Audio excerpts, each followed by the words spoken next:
Crumbs from his Table by Ramanananda Swarnagiri, Chapter 14. The Third Visit. The writer used to have always two conflicting desires, one to visit Sri Bhagavan as frequently as possible, the other to postpone it as long as he could, till he felt he had some tangible evidence of progress. In the meanwhile, however, through some agency or other, he was pushed before him, obviously through his grace. The first time it was through his immediate supervisor. The second was through the telepathic command confirmed on the same day by a letter from one of his long-standing disciples, and this time it was again an officer in government service who suggested that he would feel it a pleasure to visit the ashram in his company, or rather an indirect suggestion to him that he had better place himself before Sri Bhagavan at an early date. This time he took leave for 15 days and stayed with Sri Bhagavan.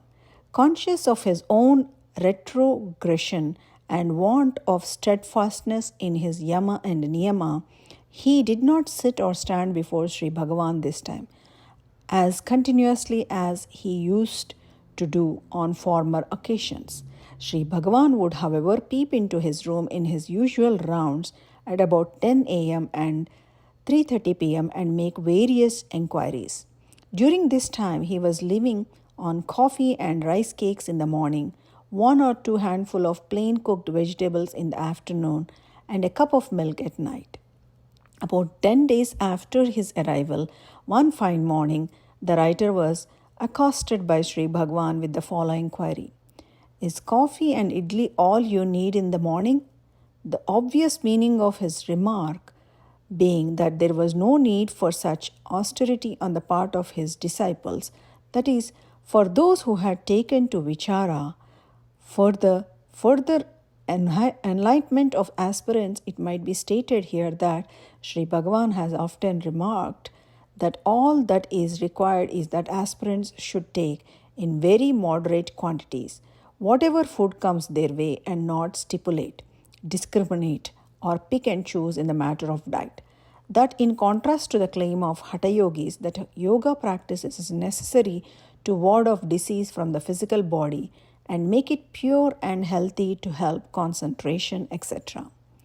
The inquiry method, if followed strictly as directed with absolute one-pointedness of mind, is capable of devouring all the germs of disease wherever and whenever they arise.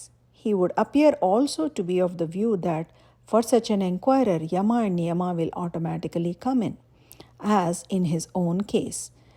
He said that when he was staying in Guru Murtam for 18 months, his diet was only 1 cup of milk mixture for the whole day.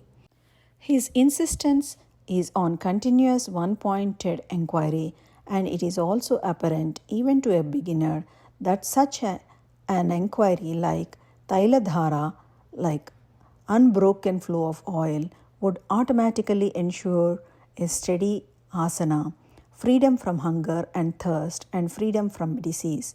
Only a beginner cannot easily obtain this state and has to contend with his vacillating tendencies. During this visit, the writer had another surprise from Sri Bhagavan. A well-educated, unemployed youth was regularly attending the ashram. He was so steady in his meditative posture and so continuous for hours together that some, if not all, appeared almost envious of his rapid progress. Perhaps to set our doubts at rest, Sri Bhagavan was heard to remark one day that the boy was not meditating upon God or self, but praying to him for his grace to get a job, and added that worldly people desirous of obtaining fulfillment of their desires should seek them where they were available, and that he could not do anything for his employment. "Do I give jobs to people here? I am a sannyasi without any possession or work." The youth, who had heard most of the conversation, though he appeared outwardly oblivious to what was going on around him, acknowledged later that what Sri Bhagavan said was absolutely correct.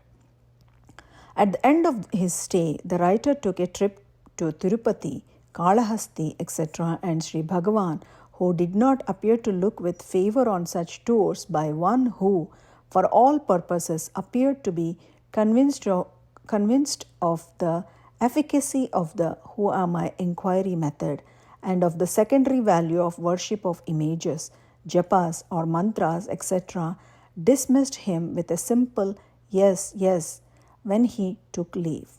This unspoken but well understood disapproval and the loftiness of his own teaching haunted the writer's mind all through his tour of the seven hills, the Papavinasanam Falls, Kalahasti, the Sri Vyasa Ashram, Yerpedu, the Kailasanatha Konai, the Nagari Buggi temple and waterfalls, the Tiruttani temple, and so on. Therefore, when on his way home he was again standing before Sri Bhagavan, he was quaking. But fortunately, a smiling countenance and remark from Sri Bhagavan that they were just then talking about him and found him in the precincts so soon after the close of the talk consoled him not a little.